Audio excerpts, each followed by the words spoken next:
Good morning to all of you. Welcome back to my channel. आज हम लोग को पढ़ना है ई कॉमर्स के बारे में। ये मैंने पूरा आपका डिस्क्रिप्टिव वीडियो बनाया है। आप इस वीडियो को एक बार देख लेंगे तो आप कोई भी ऑब्जेक्टिव को सॉल्व कर लेंगे। बस आपको इसको समझना है, बिल्कुल भी आपको रटना नहीं है। जल्दी जल्दी स्टार्ट करते हैं वीडियो को। ई कॉमर्स, ठीक है। ई कॉमर्स क्या होता है, सबसे पहले हमको ये समझना है। कंप्यूटर तथा इंटरनेट सेवाओं का उपयोग पर किसी व्यवसाय को संचालित करना ही ई कॉमर्स कहलाता है। मतलब कंप्यूटर और इंटरनेट सेवाओं का उपयोग करके किसी व्यवसाय को संचालित करना ई कॉमर्स कहलाता है। समझ गए? जैसे इसमें इंटरनेट के माध्यम से ग्राहकों तथा व्यापारियों से संपर्क स्थापित करना, ठीक है, तथा उत्पादों का विज्ञापन करना तथा वस्तु सेवाओं का क्रय विक्रय करना शामिल है। ठीक है। कुल मिला के आप ये कह सकते हैं कि जैसे ई कॉमर्स के माध्यम से हम लोग क्या है कि ऑनलाइन मतलब किसी भी वस्तु को सेल कर सकते हैं, खरीद सकते हैं, ठीक है ना। और व्यापारियों से संपर्क स्थापित कर सकते हैं, है ना। किसी भी वस्तु का एडवर्टाइजमेंट, उत्पादन, उसका विज्ञापन कर सकते हैं, ठीक है ना। और माध्यम से इनसे ग्राहकों से हम क्या इंटरनेट के माध्यम से ग्राहकों से संपर्क स्थापित कर सकते हैं। तो आप समझ गए। नेक्स्ट हम लोग देख लेते हैं ऑनलाइन शॉपिंग कॉमर्स का एक उदाहरण है। ठीक है, क्लियर हो गया जो मैंने आपसे कहा। ऑनलाइन शॉपिंग आजकल आप देख ही रहे हैं, बिल्कुल ईजिली समझ गए होंगे आप।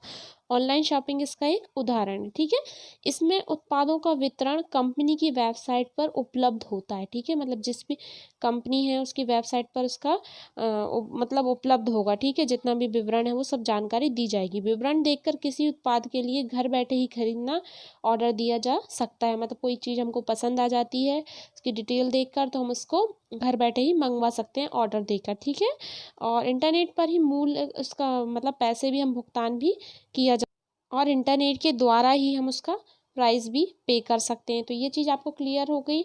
मतलब आपसे क्वेश्चन ये पूछा जा सकता है कि ई कॉमर्स का एक उदाहरण क्या है, तो ऑनलाइन शॉपिंग एक बेस्ट एग्जाम्पल है। ठीक है, ओके, तो ये क्वेश्चन बन गया है आपका। नेक्स्ट है कि इसके बाद कंपनी द्वारा उत्पाद को उपभोक्ता के घर पर पहुंचा दिया जाता है। मतलब जो भी अपन ने सामान खरीदा है, परचेस किया है, वो कंपनी मतलब उपभोक्ता के घर पर, मतलब जिसने सामान खरीदा उसके घर पे पहुंचा देगी। ठीक है, अब इसके कुछ पॉइंट्स हम लोग देख लेते हैं। जैसे B2B मतलब बिजनेस टू बिजनेस, यानी कंपनियों के बीच में बिजनेस, यानी इलेक्ट्रॉनिक व्यापार, मतलब एक कंपनी से दूसरी कंपनी। ठीक है, और B2C मतलब बिजनेस टू कंज्यूमर, मतलब कंपनी तथा उपभोक्ता के बीच का इलेक्ट्रॉनिक व्यापार। मतलब कंपनी सेल कर रही है, उपभोक्ता खरीद रहा है, कंज्यूमर, तो ये हो जाएगा B2C बिजनेस। तो इनके फुल फॉर्म आपको याद रखना है। B2B मतलब बिजनेस टू बिजनेस, B2C मतलब बिजनेस टू कंज्यूमर। ठीक है, क्लियर है। आगे देख लेते हैं।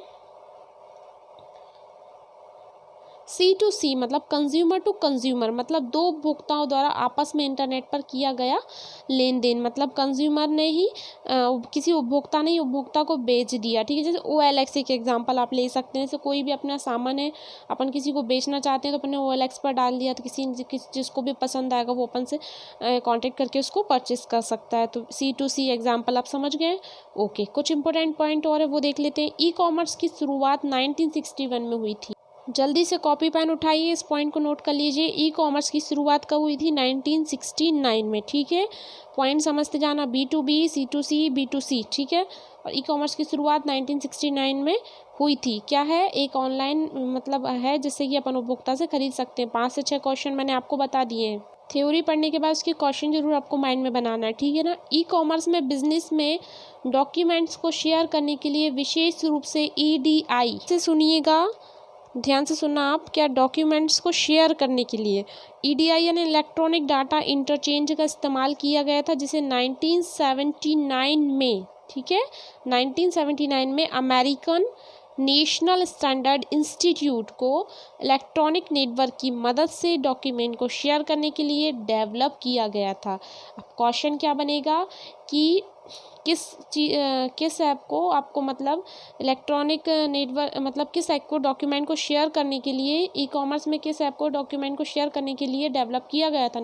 अमेरिकन नेशनल स्टैंडर्ड इंस्टीट्यूट को। ठीक है, American national standard institute of electronics को मतलब बनाया गया था, जिससे कि डॉक्यूमेंट को शेयर किया जाता। कब बनाया गया था? 1979। ओके, क्लियर हो गया, क्वेश्चन बन गया है। नेक्स्ट है हमारा एग्जाम्पल इसके क्या क्या ले सकते हैं, आज इंटरनेट पर Amazon, eBay, Flipkart, Paytm, OLX जैसी वेबसाइट हैं जो कि ई कॉमर्स का सबसे अच्छा पॉपुलर एग्जाम्पल है। तो एग्जाम्पल भी इसमें पूछा जा सकता है, 4 कुछ भी आपको ऑप्शन में दे देंगे, जिसमें आपको जो ऑनलाइन शॉपिंग ऐप रहेगी उस पर आपको टिक करना।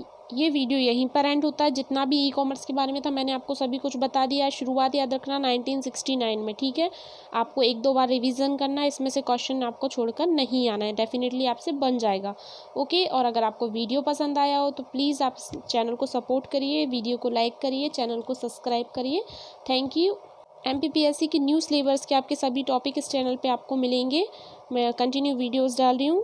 Thank you for watching my video. Thank you.